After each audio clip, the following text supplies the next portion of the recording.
This is the Gun Owners News Hour, with the latest news about threats to your liberty and your right to keep and bear arms.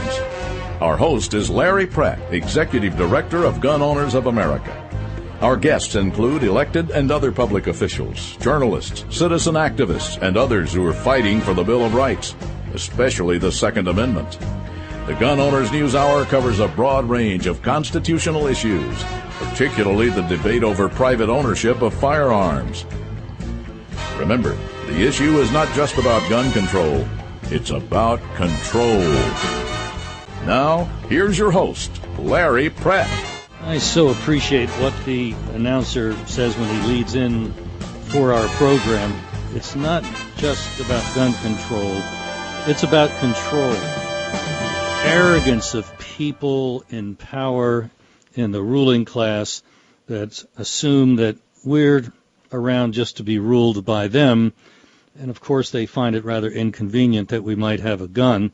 And along the way, if a few of us get taken out of the herd, well, farmers have that same problem, and what's the big deal? Well, it is a big deal, and especially when one of us gets murdered, and it very well could have been avoided. Then it gets me a little bit upset, I must say, more than a little bit. Nikki knows exactly what I'm talking about, because the wisdom, quote unquote, of legislators and a governor in the state of Tennessee left her defenseless and her husband defenseless when he was gunned down by a nut job that decided that that was going to be the way the world would have to be. Nikki, I'm so glad you wrote the book. I don't suspect it was the easiest thing you ever did.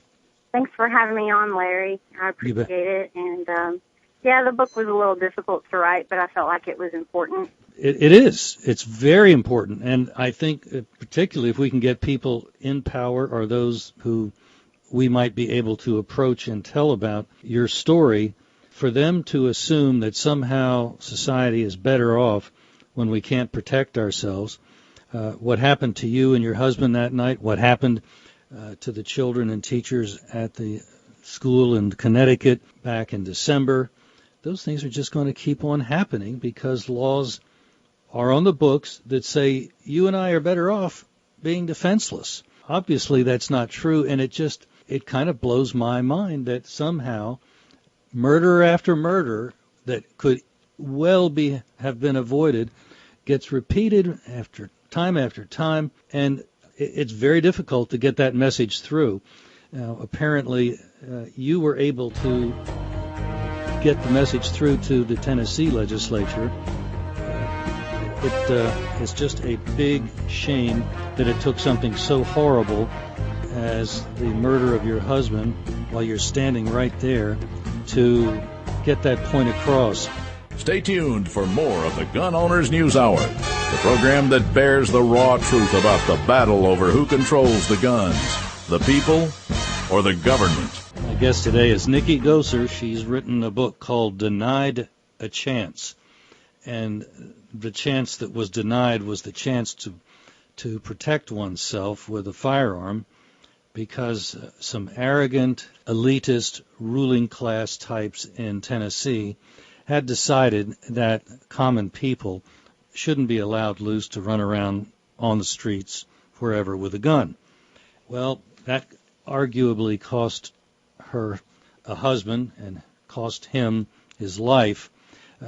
Nikki, why don't you describe some of the events that led up to the fateful night? Among other things, you described what a wonderful marriage you'd had for a little over a year and how in love you were with your husband and he with you. It just seemed like life couldn't have been better. Yeah, I was really lucky. I feel very blessed to have been Ben's wife for the short time that I was. Ben and I were married for 1 year, 4 months, and 2 days before he was taken from me. We were very, very close. We just loved spending time together. We never really went and did anything all that fancy. We loved going to yard sales and he had a wave runner. We loved going out on the lake. We'd go fishing, go out on the four-wheeler. We'd go hiking. You know, we just enjoyed being together. And we owned a mobile karaoke business together, which we did on the side. We both had regular jobs during the day, but we ran karaoke shows with our mobile equipment, and every Thursday night we ran a show out of a restaurant here in the Nashville, Tennessee area. Well, on April 2nd, 2009, my husband was murdered right in front of me and in front of everyone inside of that restaurant by a man that was stalking me. And at the time, Tennessee state law said that if you had a handgun carry permit, you could not carry that gun for self-defense in any restaurant that happens to serve alcohol. So I followed that law, and I left my permitted gun locked in my vehicle. Of course, the man that was stalking me, he did not have a handgun carry permit. He did not follow the law. He brought a gun in, and he shot my husband 6 times after I asked management to have him removed because I was concerned about his presence. I knew that he was stalking me, and I was concerned about it. And when they confronted him and asked him to please leave is when he pulled a .45 and shot my husband in front of everyone. And I'll probably wonder for the rest of my life if I possibly could have prevented that from happening. Can I tell you with 100% certainty that I could have stopped it? I really can't. I'll never know. But what I can tell you is that I was denied a chance. Absolutely. And while he's concentrating for that few seconds on taking your husband, that arguably would have been enough time to get a readily accessible firearm and stop the guy. Whether you could have stopped him in time is arguable. But you made an observation in the book that I hadn't really thought of, that had it not been for, I guess it was an ex-Marine who must have had awfully quick instincts to run to the sound of the gunfire and took the killer down, it's entirely possible that that dirtbag might have turned his gun on you. Yeah, you know, I've thought a lot about, actually the lady that wrote the foreword for my book is Miss Susanna Gracia Hupp, and she is a survivor of the Luby's Cafeteria Massacre. And I'll never forget her story and how her mother went to cradle her dying husband, which was Susanna's father. And that gunman just walked right up to her, put the gun to her head, and killed Susanna's mother also. And, yeah, it would have been very easy for him to pop around that corner and shoot me also. But for whatever reason, the killer put the gun back inside of his jacket and just started to walk out like he was going to leave without anyone knowing he was the shooter. And a United States Marine that just happened to be in the crowd and chose not to run tackled him. Amazing instincts, because the normal instinct is to take cover unless you might have a gun of your own, and even that would take kind of training and preparation, mental preparation, to respond in a situation like that. So that Marine is a pretty remarkable individual. The Bill of Rights protects every American's God-given right to keep and bear arms. Now that right is being seriously undermined as legally registered rifles are being confiscated in some parts of our country. If we're not careful, we may find ourselves with no right to own guns, and that's where Gun Owners of America comes in. Gun Owners of America is in Washington every day fighting for you to keep that right. Congressman Ron Paul has called GOA the only no-compromise gun lobby in Washington. You need to be part of this great grassroots group of activists who are keeping the heat on their members of Congress. Find out right now how you can join. Call 888-886-GUNS and get started receiving their fact-filled newsletters and action alerts. Call 888-886-GUNS or go to their webpage at gunowners.org and help make your voice heard in Washington. Make that call right now and call Gun Owners of America at 888-886-GUNS. Remember, it's not just about gun control, it's about control. Nikki Gosser has written a book about a horrible tragedy that occurred in her life. She and her husband were denied a chance to continue their wonderful marriage because Nikki was obeying a state law that said no guns in a place that serves alcohol.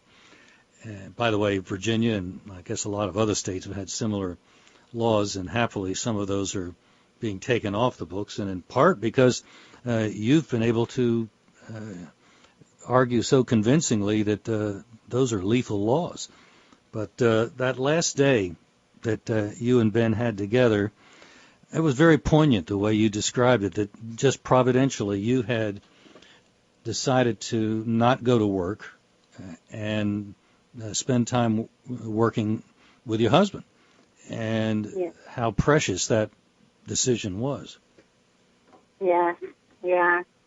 Ultimately, I got to spend those last precious moments with my husband, so I am grateful, at least for that I got to spend that last day with him. Well, I guess it's part of what you described as kind of every day seeing that murder happen again. So having to watch that in your mind over and over again, at least thankfully you have something decent to put up alongside of it. But that's just got to be, I can't imagine having to deal with something like that. And especially the anger at having been a good citizen and I'm sure wishing you hadn't been such a good citizen. Sure. I mean, just about every day I regret that decision to follow the law. And it's pretty terrible when you have to regret following the law. But I regret it now. The good thing is, and you write about it, you didn't say a whole lot about your Christian faith, but the fact that you could state confidently that even as you're holding your dying or dead husband in your arms, you had the comfort of knowing that that wasn't the end of Ben, that he was in the hands of the Lord.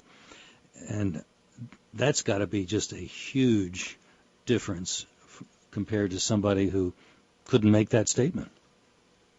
Right. Yeah. I know my husband is in a much better place. But I really felt like it was important for the public to hear from a victim that doesn't blame the gun.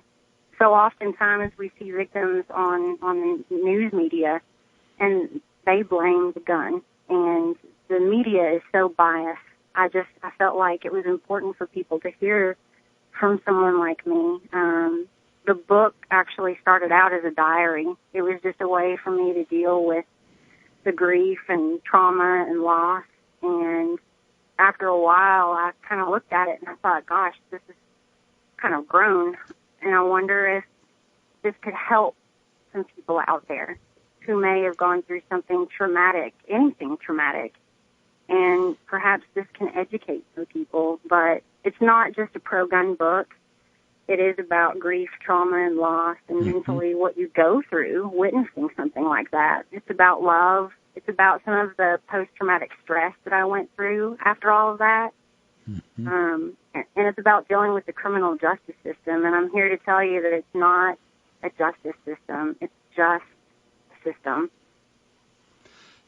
Well, the way you described it, it seemed as if the killer were getting a nicer handling than you, that there was even the prosecutor, apparently, from what you could make out, didn't think you were such a hot person because you owned a gun. And that somehow lessened the value of Nikki Gosser in his eyes. That's pretty incredible. Yeah, he made it very clear to me that he did not like guns. He didn't understand why anybody would ever want to own a gun. He hated guns. And ultimately, I felt like I was a burden on him as a victim. It was almost like he just did not want to deal with me. And, I'm sure it's not easy dealing with victims of violent crime and their grief and loss. But the difference is he signed up for that. Right. I didn't. Good point. He did sign up for it, and he's probably being paid rather well. And if he doesn't like that job and doesn't want to do it right, then hopefully, if he hasn't already been replaced, maybe we can help work on that, because somebody like that doesn't serve us well when they act like that. You mentioned that your husband had been mentoring a teenager at the time he was taken. What's ever happened to that teenager? I'm sure he was devastated. Yeah, Ben was a member of the Big Brothers Big Sisters organization, and he was a big brother to a 10-year-old little boy by the name of Trent. His father was in prison, and so Ben was kind of a positive male figure in his life. And Ben would take him, putt-putt golf, go-kart, to the movies, bowling. Sometimes Trent would come to our house for dinner. And Trent, unfortunately, learned of Ben's murder on the news the next day. He saw it, and he went running into the next room, crying to his mom, saying, Ben's dead, Ben's dead. And they saw that Trent got some counseling for that. But, I'm really, that really bothered me, that this man had no thoughts about who all he would be impacting by killing him. Exactly. Well, that's the mentality of the murderer. He's obviously not thinking about anybody else other than himself. It's the criminal mind in general, really. But nobody else has rights. Ben Gozer was denied a chance. Nobody else but the murderer had a gun in the restaurant that served alcohol the night that the stalker, Nikki Gozer's stalker, came in and repeatedly shot her husband. This idea of gun-free zones, I had posted something about a school today on Facebook, and the daughter of one of the people murdered at Sandy Hook in Connecticut had responded that her mother had been a principal there, and after having hidden some children, had run out to confront the murderer when she was shot. And it just struck me that our preconceptions can help us ignore the facts, because begging, shouting from the silence of her account was, oh, had my mother had a gun in her hand. It obviously could have been so different, and her mother might still be with us, and perhaps a lot of other people might have still been with us, because that murderer could have been stopped.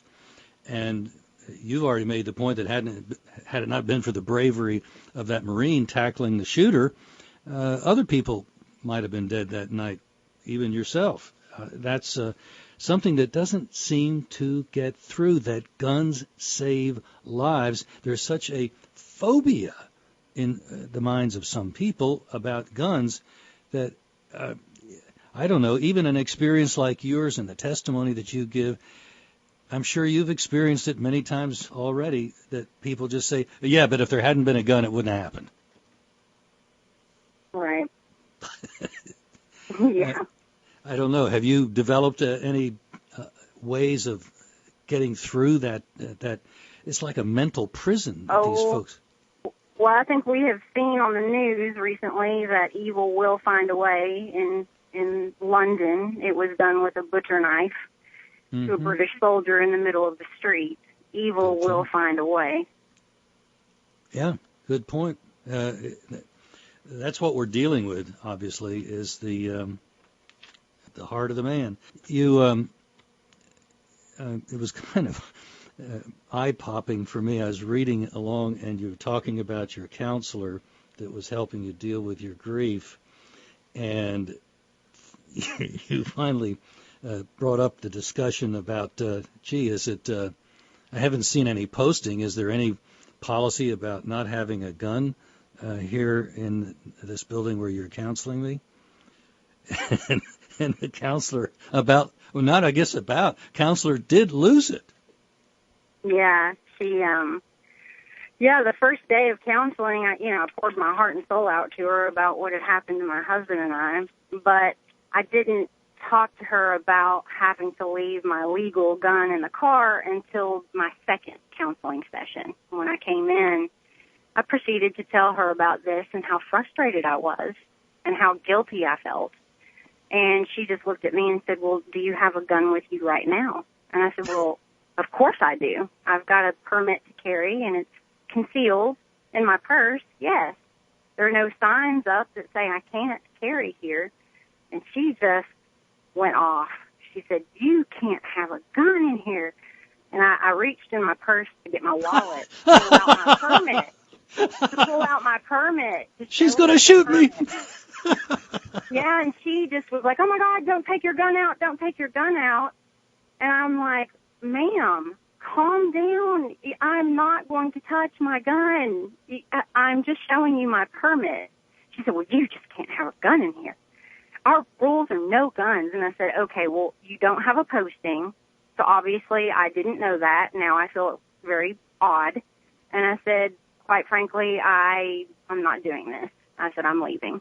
So I left, and I emailed the manager, and they proceeded to tell me that guns are not allowed. They didn't realize that it was really that bad. That they're like, Nikki, we didn't realize it was that bad, that you feel like you have to carry a gun with you all the time. And they proceeded to tell me that their offices are safe because their door locks. And, here I've been affected by this horrible, bad guy. And when you've been affected that way, you kind of start thinking like a bad guy just to get yourself mentally prepared for what they might choose to do. And their offices were not that safe. But anyway, I just said, okay, well, if that's your policy and you're not going to budge, obviously, I will not be returning.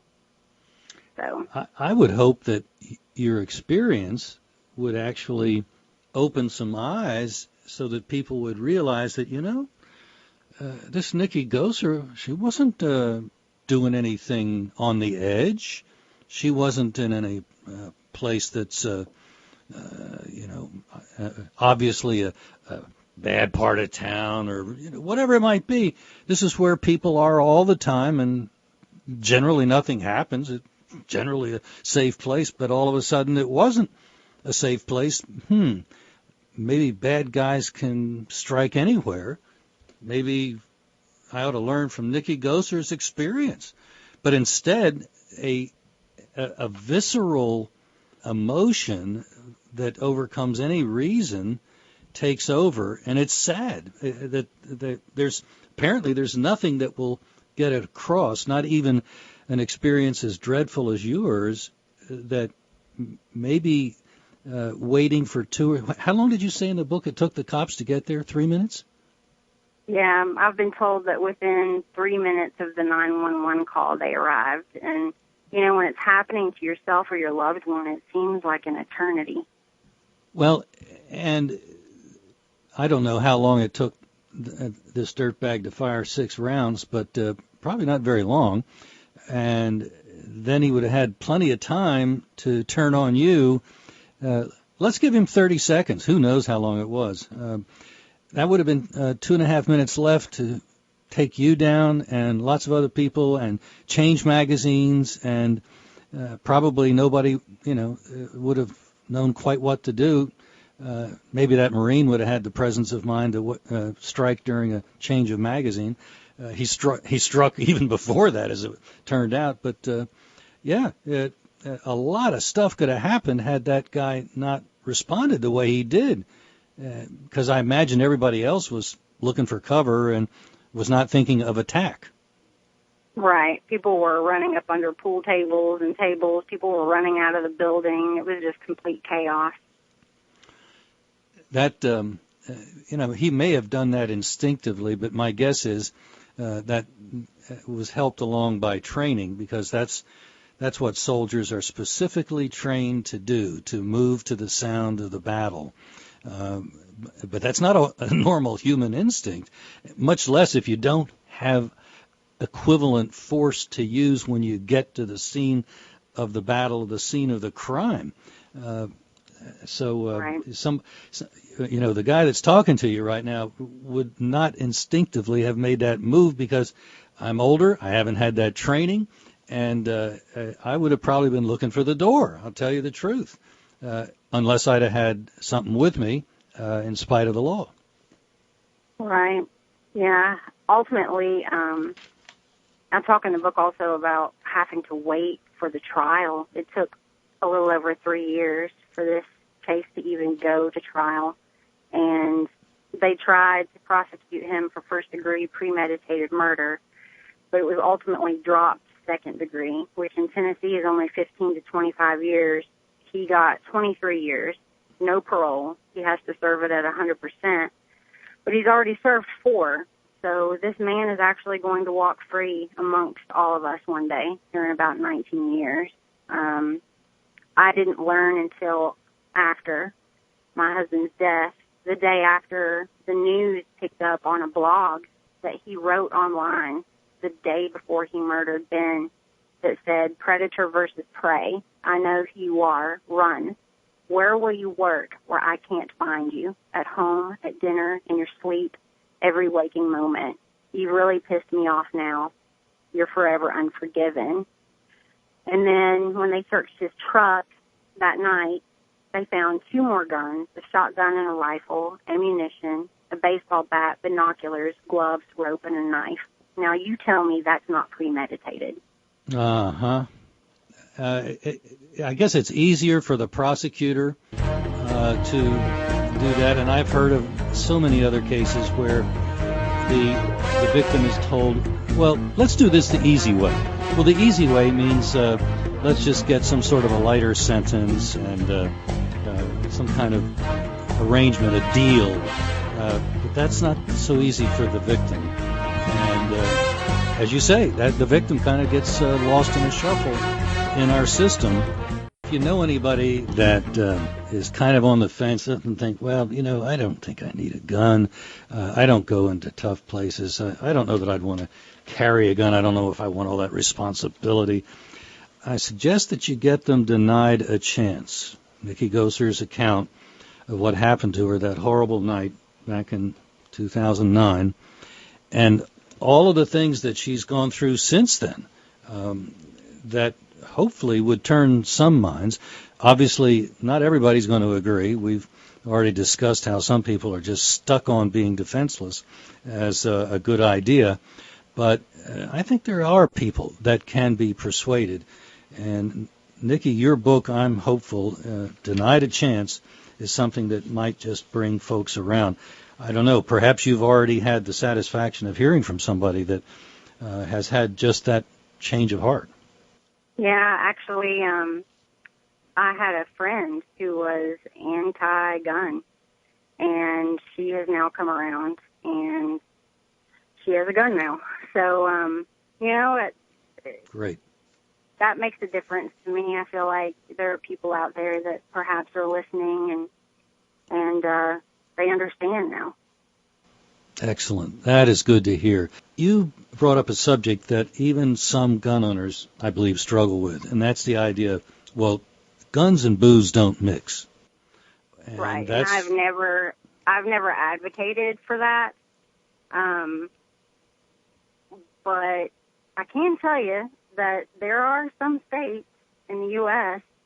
that actually allow an individual that has a permit to have a drink or 2, as long as they're under the .08 BAC limit. In other words, if they can drive their car, which is essentially one large bullet, capable of killing many people, then they can also carry their firearm. So if you can drive your car, you can carry your firearm. I personally don't advocate for that, but I suppose I can understand that line of thinking. And one of those states is Arkansas. Well, I think it's substantially cultural, and I think you've put the matter rather well. My wife and I had occasion to be in Switzerland several years ago, and we went to it happened that we were there during a quintennial every 5-year shooting contest that they had nationally. It was at a military base in one of the cantons for the whole country. And people, of course, are shooting away, and you can walk down the back of the lines where these guys are shooting with iron sights at targets 300 meters away. I couldn't even see where the target was. But they did have television monitors, and that way you could see that these guys were putting the lead in on or very near the bull. And we went to lunch at a cafe across the street, but most of the shooters had brought their own, and they were having lunch in a mess hall. And we were back there in time to see them at lunch, and I'll never forget what I saw, that they had a fountain just outside the mess hall, and out of that fountain was coming beer. And they would walk up and get maybe a second mug of beer. And now, here's the scene. Inside the mess hall under tables were machine guns that they were firing. Outside, leaning up against the walls of the building, were those same kinds of machine guns. And then they went back to shooting after lunch. I'm not saying that they all had a drink. I'm not saying that how many they might have had. But I'm telling you that they all went back to complete the contest. And it seemed to me that they were shooting just as well as they were beforehand. So it's clearly something that's as much in our head as anything. And as you say, if you're able to drive a car, then you're probably able to have the good judgment with the gun as well. And that's what we're talking about, really, is judgment. Right. In Tennessee, worked with the sponsor of the restaurant carry bill, Senator Doug Jackson, and he told my story on the Senate floor, and they ended up passing the restaurant carry bill. That law has been in place now for over 2 years, and despite what the media would have you believe, it has not turned into the OK Corral. It's not the Wild Wild West. Everything that they were harping about has not come true. Yet none of the news agencies have gone back and reported on how very wrong they were. Now, it's very clear in the legislation that you must be a permit holder. That means you've had to have passed a background check, taken the state certified training, had your fingerprints taken, and you're not allowed to drink any alcohol whatsoever. You can't have alcohol in your system while carrying. And like I said, the law's been in place for over 2 years without a problem. So somebody can go into a bar with their gun, and as long as they're having a cup of coffee or a Coke, they're perfectly within the law. Right. And there's been people that say, well, that's just ridiculous. Why would you go into a bar unless you were drinking? Well, have you never heard of a designated driver? Also, there are places, I don't know about Tennessee, but in Virginia, you serve a certain amount of alcohol compared to the greater amount of food that you sell. You're not defined as a bar, and yet you can go in there and get just as drunk in that restaurant as you could anywhere else. Sure. And in Tennessee, actually, there are no bars in Tennessee. I don't know if you're aware of that, but everything is designated as a restaurant because in order to have a liquor license, you have to sell a certain amount of food, and therefore you must be a restaurant.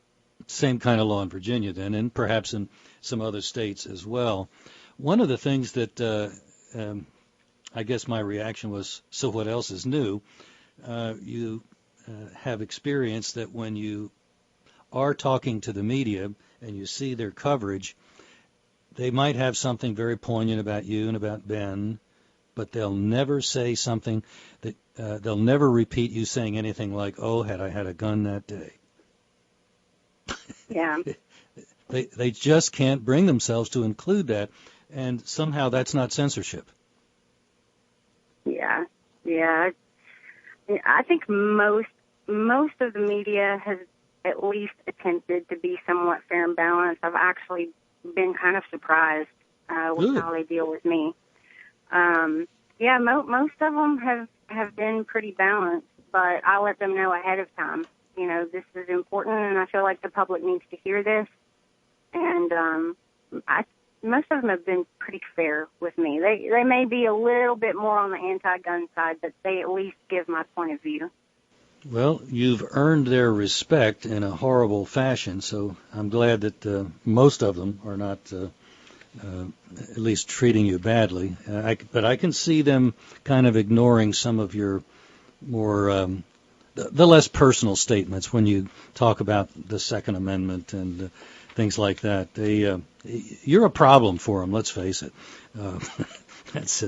You said something that I thought was, I agree very much with, and I was pleasantly surprised that you share the same view, that executions should not be so sweet for the accused, and they should be very public. Yeah, I truly believe that if we went back to the days of, I believe everyone deserves a fair trial, number one. And you should probably get an appeal, but it shouldn't be dragged out for years and years. And I believe that people were... Well, if they were public, there'd probably be less what happened to you. Let's hope so. Let's hope that we can get that point of view through the legislature as well. Nikki Gosser, your book, Denied a Chance. It's a great book. I hope folks will get it and use it. Thanks so much, Nikki. Our rights to keep and bear arms has never been under as much attack. And gun owners of America are fighting daily in Washington to protect that right. GOA is the only no-compromise gun lobby in Washington. The Gun Owners News Hour is hosted by GOA's Executive Director, Larry Pratt. Be sure to join us next week. And remember, it's not just about gun control, it's about control.